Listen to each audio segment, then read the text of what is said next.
हम उस नहज पे पहुंच चुके हैं, ना मैं उन्हें कुछ बता सकता हूं, ना वो मुझे हाँ, मैं उनको अच्छी अच्छी बातें जरूर बता देता हूँ।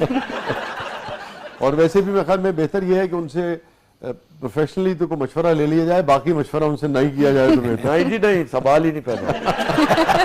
वो तो उनकी बहन खुद कहती होंगी कि भाईजान से मशवरा ना कीजिएगा। नहीं भाईजान, तो मुझसे मशवरा अच्छा।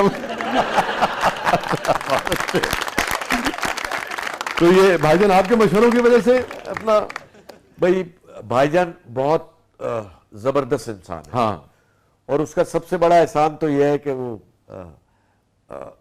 मेरे साले हैं और हाँ, ये वाकई उसका एहसान है। हाँ, क्योंकि मैंने डायरेक्ट जावेद को ही प्रपोज किया। अच्छा अच्छा अच्छा, सबसे पहले आपने खुदा की कसम किसी को से बात नहीं की थी, करीबी दोस्तों से भी नहीं, क्योंकि बहुत सेंसिटिव मामला। हाँ, दोस्तों का तो ये जावेद का शुक्रिया। याद है आपको? वैसे आपने शायद शेयर किया होगा, मेरी नजर से चूंकि नहीं गुजरा इसलिए पूछ रहा हूँ। एग्जैक्ट आपको याद पड़ता है जब आपने कहा तो जावेद भाई का क्या रिएक्शन था एग्जैक्ट? जहाज में थे हम, अच्छा, और मैं सोच चुका था, I have already taken the decision. तो जहाज में, और हमारा झगड़ा हो गया था, हम लंदन से आ रहे थे टर्की जा रहे थे। दोनों का आपस में? हाँ, अरे सामान वामान उठाने पर ही वॉज प्लेइंग हीरो, मैं था ऐसे ही पख। हाँ, तो कहने लगा यार मेरे सूटकेस गाड़ी में, मैं घाटे मैं क्यों रखूं?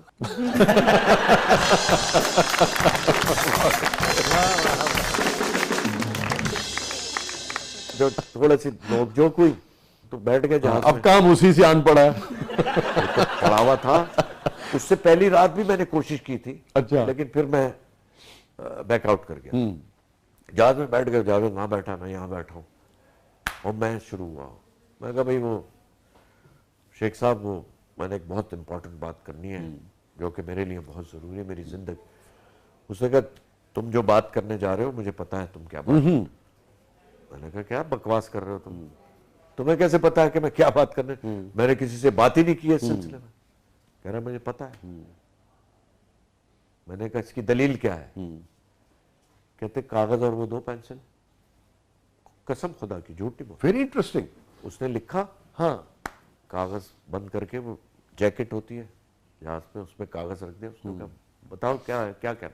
मैं कहा जी ये है कि अब इसकी दूसरी औलाद हो चुकी थी जावेद की, और मैं चाहता हूं मैं भी सेटल हो जाऊं। जाहिर है हम साथ रहे तो फैमिली चाहिए होती, और शरीफ लोग तो यही सोचते हैं भाई मैं तो बहुत शरीफ रहा हूं सारी जिंदगी। और तो मैंने कहा कि मैं सेटल होना चाहता हूं, और मेरा ख्याल ये है कि मैं सफीना, मेरी बेगम का नाम है, इनकी बहन, वो मेरे लिए अप्रोप्रिएट है, क्योंकि हम शोबिज में हैं और वो जानती है कि शोबिज की जिंदगी कैसी मामूलात क्या होते हैं। ठीक है ना, रातों को शूटिंग है, नहीं आ रहे, फलाना ढिमाका। अब वो ऐसे बैठा,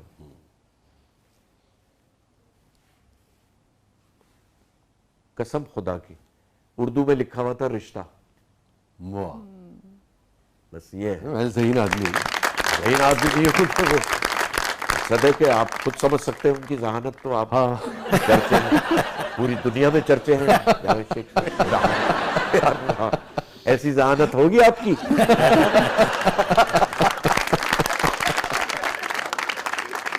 जनाब बहरोज साहब, मेरा सवाल आपसे है कि आप दादा बन चुके हैं, फिर भी आप इतने फिट और जवान हैं, क्या एक और दूसरी शादी करने का इरादा है, और इस जवानी का क्या राज है? जी यार ये किस किस्म का सवाल है, मगर नहीं नहीं सवाल है इसमें तो। कितना खुश हो गए बहरोज भाई। नहीं नहीं खुश नहीं। देखिए अब मैं दादा बन गया, मेरी 2 पोतियां हैं माशाल्लाह, माशाल्लाह, और मेरे नवासे नवासियां भी हैं।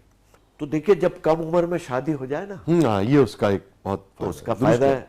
मेरी शादी हुई मैं जब 21 बरस का था, तो अब आप सोच लीजिए अब मैं 42 बरस का हूँ, तो मतलब हो सकती है। आप देखे ना। और जहां आपने कहा कि आपका दूसरी शादी का इरादा है या नहीं है, तो भाई मैं आपको ये बता दूं, अगर आपकी पहली बीवी मौजूद है और वो अच्छी है या बुरी है, तो अल्लाह ताला की सबसे बड़ी आप पे सबसे बड़ा इम्तहान होगा अल्लाह ताला की तरफ से कि आप दूसरी शादी कर लें, क्योंकि फिर आपकी जिंदगी, मकसद है माजरत चाहता हूं मैं, हाँ जरूर थी क्या, खुदा की कसम, अगर आपकी बीवी अच्छी है यार, तो आपको क्या जरूरत है दूसरी शादी करने की?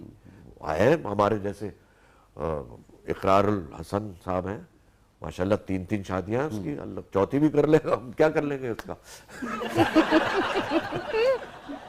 अभी 7 फ्लाइट पे थे तो मुझे याद आ गया। जी सर, आपकी फैमिली में बहुत सारे अदाकार हैं, तो आप मुझे ये बताएं कि आपका पसंदीदा अदाकार कौन है और पसंदीदा अदाकारा कौन है?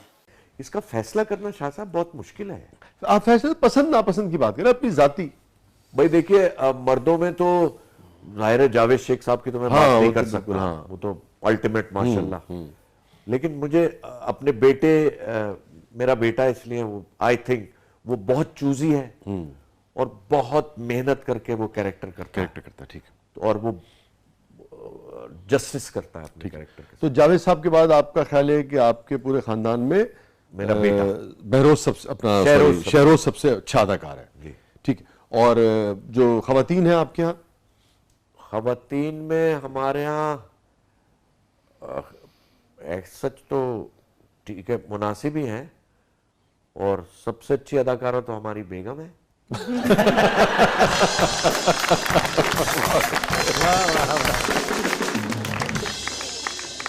बैलेंस भी तो करना है। हाँ, नहीं, खुश नसीबी तो है आप, खुश नसीबी है जी, अल्लाह ताला आपको आमीन खुश रखे, आमीन आमीन। स्टे विद अस नाज़रीन, कहीं नहीं जाइएगा, हमारे साथ मौजूद है, बहुत ही जिंदा दिल पूरा अहद है जी, कोई इसमें शक नहीं है, और ये पूरी तारीख है, बहुत सारी यादों, बहुत सारी शगुफ्तगी, बहुत सारी बातों के साथ हमारे साथ मौजूद है बहरोज सदवारी साहब। प्रोग्राम के बदले में आपके लिए बहुत कुछ है, आप देख रहे हैं।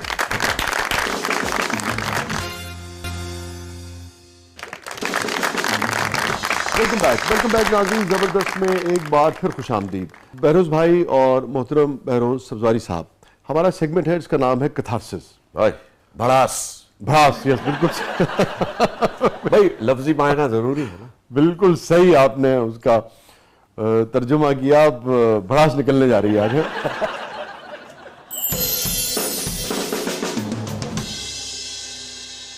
कोई गिल्ट जिंदगी में रहता है कि बहरोज सब्ज़वारी जिंदगी के इस मोड़ पे इस शख्स से, इस मामले में उससे गलती हुई? मेरे वालिद साहब का इंतकाल 2008 में हुआ और मेरी वालदा का इंतकाल 2017 में हुआ। तो सबसे बड़ा गिल्ट मेरी ज़िंदगी का ये, शायद मैं उनकी खिदमत वैसे नहीं कर सका जैसी औलाद को करनी चाहिए। हालांकि वो मुझसे बहुत खुश थे, मेरे वालिदैन मुझसे बहुत राज़ी थे, अल्लाह का शुक्र है। लेकिन मेरे दिल में कल्क है एक, शाह साहब यार, जैसे मुझे खिदमत करनी चाहिए थी। ये मैं नाज़रीन को भी मैसेज देना चाहता हूँ कि जब वालिदैन उस उम्र पे पहुँच जाते हैं तो हमें चाहिए हम ज़्यादा से ज़्यादा वक्त दें जी।